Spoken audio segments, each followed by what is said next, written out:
Dalam siaran untuk waktu ini menerusi Zon Kartini, kita nak bawakan topik persediaan ibu mengandung terima vaksin COVID-19.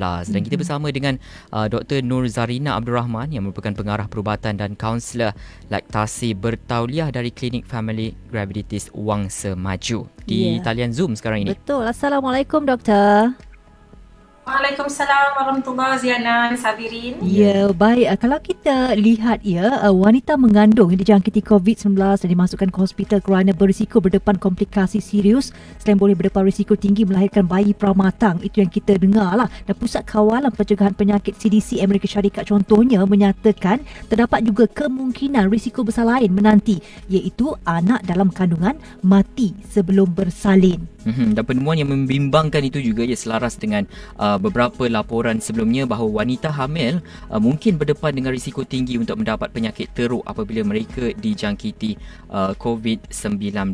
Namun baru-baru ini Menteri Kesihatan Datuk Dr. Adham Baba juga menyatakan wanita mengandung boleh menerima suntikan vaksin COVID-19 namun perlu mendapatkan nasihat doktor serta pakar masing-masing bagi mengetahuilah risiko daripada proses vaksinasi. Ya, nampaknya memang banyak perkara sebenarnya doktor yang perlu kita ketahui dan yang perlu ada kesiapsiagaan juga mengenai ilmu dan pengetahuan berkaitan pengambilan vaksin COVID-19 khususnya semasa mengandung.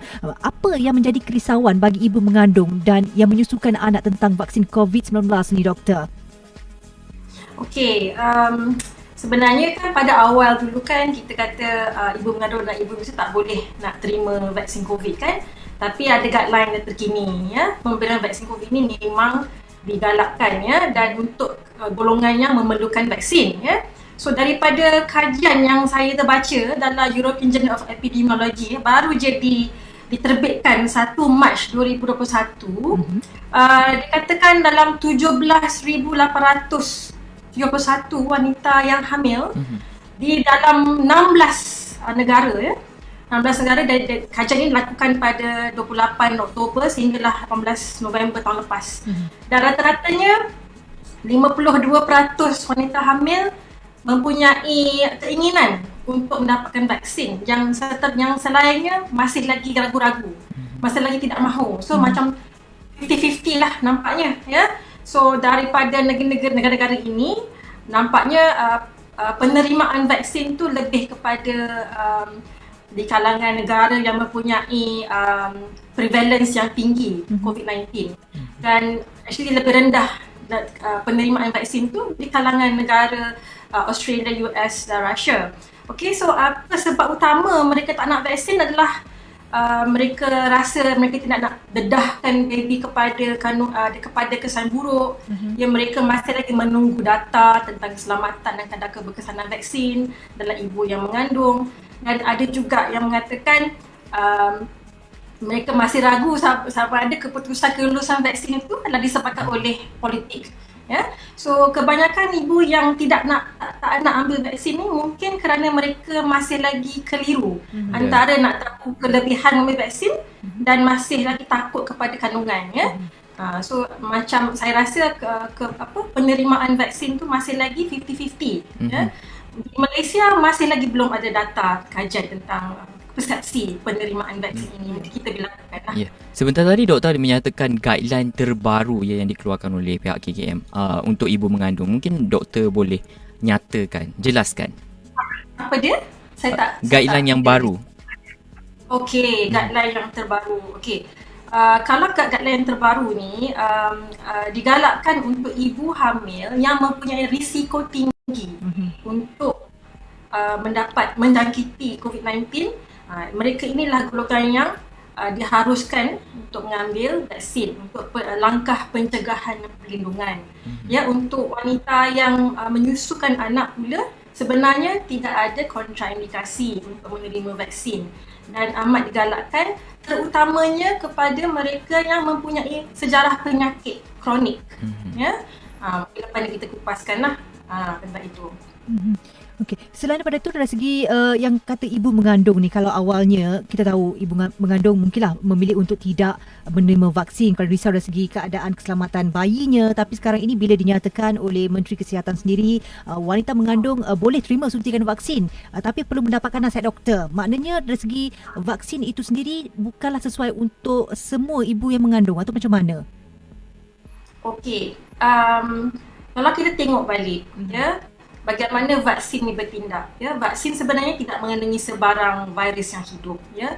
So sebenarnya vaksin itu tidak sepatutnya mempunyai kesan buruk kepada bayi yang sedang membesar dalam kandungan, ya. So apabila kita nak bertanya dengan pakar, ya, untuk wanita-wanita yang hamil dan yang sedang menyusukan ni, apakah risiko yang perlu diketahui, sebenarnya adalah risiko yang more kepada kesan sampingan vaksin, ya. Kalau mereka masih takut, ya, so, mereka perlu tahu kesan sampingan vaksin yang normal, ya, yang boleh yang kita terima daripada kajian tentang vaksin Pfizer dan Moderna ni adalah more kepada bengkak kat tempat suntikan, rasa letih, demam, sakit otot dan sakit sendi, sakit kepala, ya. Sekiranya ini adalah kesan yang berlaku, mereka hanya perlu berjumpa dengan doktor selepas vaksin tu untuk mengetahui sama ada ini adalah kesan sampingan vaksin ataupun penyakit lain. So itulah risiko yang perlu diketahui, ya, dan mereka perlu faham yang risiko kepada bayi itu insya-Allah tidak ada. Setakat ini kepada ada 20,000 lebih daripada 20,000 wanita hamil sudah pun diberikan vaksin Pfizer dan Moderna di Amerika Syarikat. Dan setakat ini mereka telah pun diberikan dengan selamat, ya. So kajian masih lagi diteruskan untuk memantau, ya. So itu yang perlu diketahui oleh semua ibu yang hamil, berbincang dengan pakar masing-masing untuk mengetahui lebih mendalam tentang risiko dan actually lebih kepada mendapatkan kaunseling lah, ya, mendapatkan rasa puas hati apabila bercakap dengan doktor masing-masing. Okey, baik doktor. Kita pun nak tahu jugalah bagaimana dari segi kategori yang mana ibu mengandung ini ataupun yang menyusukan anak ini yang perlu difokuskan untuk menerima vaksin COVID-19, doktor. Okey. Saya mulakan dengan ibu yang menyusu. Ya, sebenarnya ibu menyusu tidak ada kontraindikasi untuk menerima vaksin COVID-19. Ya, semua ibu menyusu digalakkan, terutamanya yang petugas barisan hadapan, ya, dan ibu yang sudah pun menerima vaksin tidak digalakkan untuk berhenti menyusu, ya. Kalau katakan dia dah ambil vaksin, kalau kata ada siapa yang kata you have to stop breastfeeding, sebenarnya tidak digalakkan untuk berhenti menyusu. Teruskan penyusuan selepas menerima vaksin. Okey, so untuk ibu hamil pula, mereka yang mempunyai risiko pendedahan kepada jangkitan virus yang tinggi dan tidak dapat mengelakkan daripada pendedahan ini, mereka lah yang golongan yang pertama yang perlu ambil vaksin, ya. Ini petugas barisan hadapan. Dan seterusnya, siapa lagi? Ibu hamil yang berumur lebih 40 tahun, ibu hamil yang mempunyai BMI lebih 40, kategori obesity, ibu hamil yang mempunyai kurang darah merah yang teruk, anemia, hemoglobinnya kurang daripada 7. Okay. Ibu hamil yang mempunyai diabetes dalam kehamilan yang memerlukan rawatan insulin, mereka inilah adalah golongan yang berisiko tinggi, perlu ambil vaksin. Dan mungkin ada juga ibu hamil yang merokok, mereka juga berisiko tinggi. Dan ibu hamil yang mempunyai penyakit-penyakit lain seperti wanita yang mengambil rawatan kanser, masalah jantung, masalah imun seperti SLE, HIV, penyakit hati, ibu hamil yang mempunyai asma, ya, lelah, ya, penyakit buah pinggang, dan mereka yang pernah menjalani pemindahan organ. So ini adalah golongan wanita hamil yang kita perlu khususkan dan perlu prioritikan untuk menerima vaksin COVID. Okey, baiklah. Bagi anda baru saja bersama-sama kami menerusi Kartini, ketika ini kita bincangkan topik persediaan ibu mengandung terima vaksin COVID-19. Kita bersama-sama Dr. Nur Zarina Abdul Rahman yang merupakan pengarah perubatan dan kaunselor laktasi bertauliah klinik Family Gravidities Wangsa Maju. Kita langsungkan temu bual ini juga menerusi live Facebook bernama Radio. Okey, doktor, bila ibu yang mengandung itu sememangnya bila dah diselidik, disahkan, okey, memang boleh untuk terima satu-satu vaksin ni, tapi seandainya mereka ini tidak mengambil vaksin, menolak vaksin, apa kemungkinan yang boleh terjadi kepada ibu dan juga kepada anak yang dikandungnya? Okey. Bila kita tidak ambil vaksin, kita mungkin terdedah kepada individu yang dijangkiti COVID yang tidak mengalami simptom. So bila dia tak ada simptom dan kemungkinan kita tidak memakai face mask, kita tidak mengamalkan SOP yang sepatutnya, kita akan terdedah daripada jangkitan kita. Wanita yang hamil boleh terdedah kepada individu yang tiada ada simptom.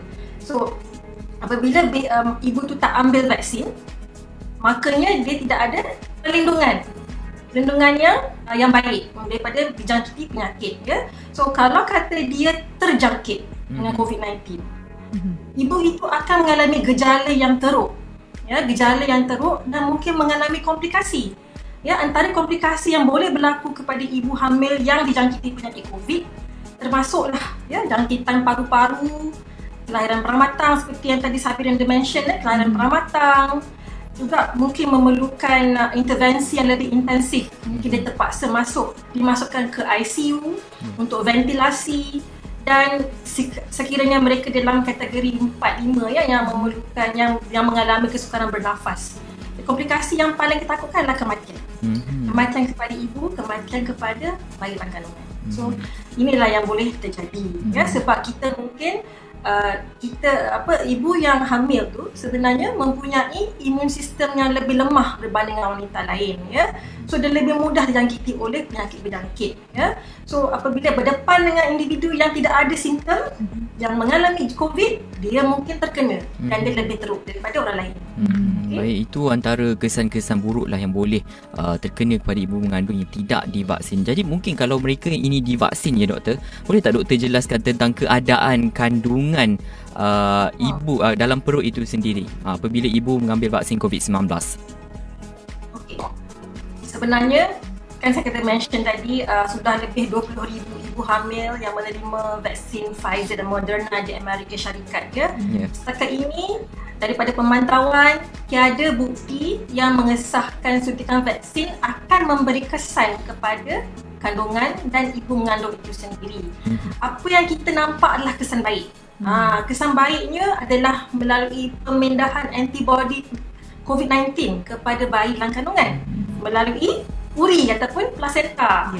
So ini menunjukkan vaksin ini mampu melindungi bayi dalam kandungan daripada bayi itu dalam kandungan dia sudah pun menerima vaksin antibodi COVID-19. So daripada apabila dia lahir sudah pun ada perlindungan secara tak langsung. Ini yang dikatakan imunisasi secara pasif.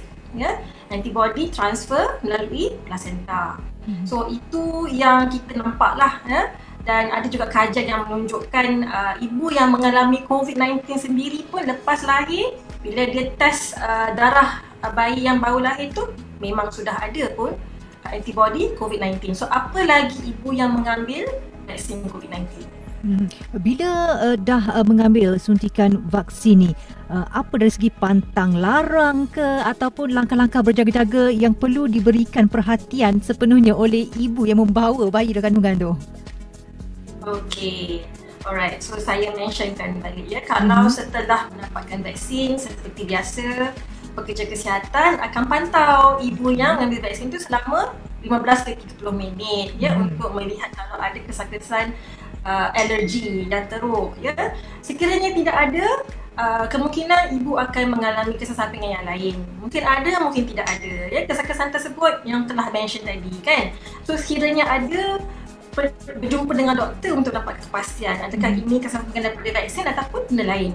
So pantang larang tidak ada sebenarnya, Ziana. Setelah mendapatkan vaksin tidak ada pantang larang, kecuali apa? Kecuali ibu yang telah pun mendapat vaksin tu perlu amalkan semua SOP. Teruskan amal pakai face mask, basuh tangan, elak kawasan yang sesak, dan kalau dia terpaksa duduk tempat yang tertutup, buka tingkap. Ini adalah saranan daripada WHO. Buka tingkap untuk ventilasi, pengudaraan. So benda-benda ni kena teruskan. Ini adalah yang bukanlah pantang ini yang di-advise, yang diberi saranan selepas mengambil vaksin. Bukan sahaja untuk ibu yang hamil, untuk semua orang yang sudah pun mengambil vaksin. Baik, doktor, kalau hari ini dalam topik hari ini kita fokuskan kepada ibu mengandung dan juga ibu yang menyusukan anak. Kalau saya nak tanya doktor, kalau untuk wanita yang berkeinginan untuk hamil, adakah